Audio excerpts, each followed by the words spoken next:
Alvina ini anak kelas 11 ya? Iya Ibu, Oh, jadi tadi belajar apa?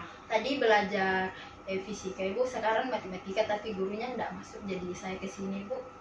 Oh, tentunya Nak Sri Alvina ini punya kebutuhan ya hingga ke ruang BK. Iya Ibu. Oh, jadi sebelum kita melangkah ke pembahasan selanjutnya, perkenalkan di sini ada Ibu Afifa sebagai tim observer. Apakah Nak Sri Alvina ini tidak keberatan kalau Ibu Afifa ini ada? Nggak Ibu. Oh, terima kasih, Nak. Ibu. Jadi tentunya Nak Sri Alvina ini mempunyai kebutuhan ya hingga ke ruang BK. Iya Bu, saya ada sedikit masalah tapi saya tidak tahu mau cerita sama siapa. Kalau saya cerita sama teman saya takutnya dibocorkan sama teman lain gitu Bu. Oh, jadi Sri Alvina ini sebenarnya punya masalah tapi tidak tahu mau curhat di mana. Iya Bu. Nah, Sri Alvina ini sudah ke tempat yang benar, ke ruang BK, karena kita sebagai konselor itu sudah dibekali dengan beberapa pengetahuan dan juga ada landasan bimbingan dan konseling, di mana salah satu landasan itu adalah asas kerahasiaan. Jadi, Nak Sri Alvina ini tidak perlu khawatir akan terbocornya apa yang Sri Alvina ini sudah sampaikan ke Ibu, karena Ibu mempunyai asas kerahasiaan yang tidak semua yang dikatakan oleh Nak Sri Alvina ini akan bocor ke teman lain begitu. Jadi Nak Sri Alvina ini bisa dengan tenang berbicara dengan Ibu. Baik Ibu. Jadi penilaian dari Ibu Afifa mengenai proses konseling saya, di mana ya letak kekurangan saya atau apa yang harus saya perbaiki untuk konselingnya lebih baik gitu.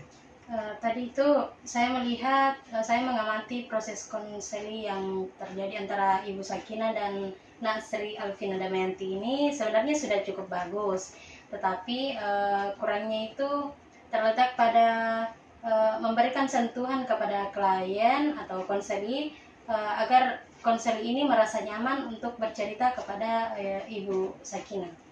Oh iya Ibu Afifa, benar sekali, karena saya juga merasa tadi saya tidak memberikan sentuhan yang diperlukan untuk memberikan rasa nyaman terhadap konseling kita. Mungkin untuk konseling selanjutnya saya akan lebih memperhatikan pada poin tersebut. Kemudian kekurangan yang terdapat pada konseling kita ini, dia itu belum Kurang bisa terbuka gitu. ya kurang terbuka terhadap konselornya atau Ibu Sakina ini. Jadi untuk Nak Alvina, kalau misalkan kita melakukan lagi proses konseling itu, harusnya Nak Alvina ini bisa lebih terbuka kepada Ibu. Entah faktor apa yang mempengaruhi Nak Alvina sehingga Nak Alvina ini belum bisa seterbuka itu kepada Ibu, tapi Ibu berharap pada tahap proses konseling selanjutnya ini Nak Alvina ini bisa lebih terbuka atau lebih luas untuk bercerita kepada Ibu. Gitu.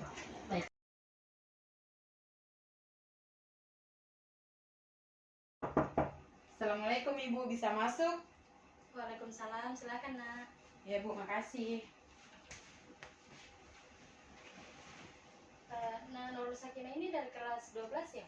Ya Ibu, dari kelas 12 Ibu. Tadi belajar apa? Tadi belajar matematika Ibu, dan sekarang itu jamnya sebenarnya fisika, tapi karena gurunya tidak masuk dan kondisi di kelas juga lumayan ribut, jadi saya memutuskan untuk ke ruang BK Ibu.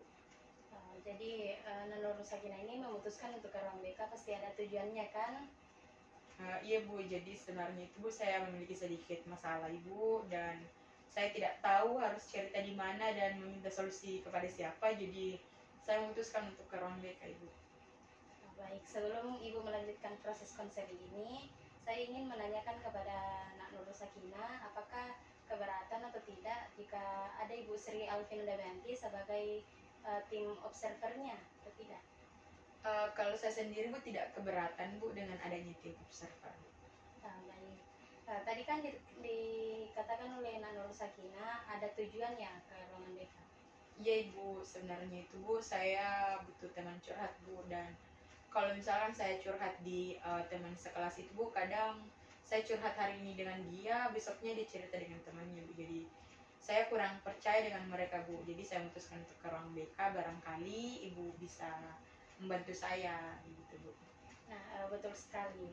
Terkait keputusan Nak Nur Sakinah untuk ke ruang BK untuk bercerita tentang masalah ini itu sudah benar, karena eh, di dalam konselor itu ada beberapa prinsip yang harus diterapkan. Salah satunya itu asas kerahasiaan, di mana konselor ini harus menjaga rahasia atau masalah konselinya, eh, yang dimana maksudnya itu tidak disebarluaskan begitu.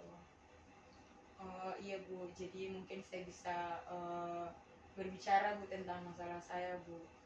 Jadi sebenarnya itu Bu, saya lagi punya sedikit masalah di mana masalah ini mungkin bagi orang itu cukup sepele Bu, tapi menurut saya itu cukup berat. Ada 3 poin kekurangan. Yang pertama yaitu kurangnya sentuhan supaya konseli merasa nyaman. Nah, di sini tadi itu Ibu Nur Afifah ini tidak melakukan kontak fisik sehingga Nurul Sakinah ini merasa nyaman. Jadi saya harap dalam proses konseling berikutnya Ibu Nur Afifah ini dapat menerapkan 3 poin yang saya sebutkan tadi. Yang pertama yaitu sentuhan supaya konseling ini merasa nyaman. Yang kedua yaitu menjelaskan tujuannya secara jelas dan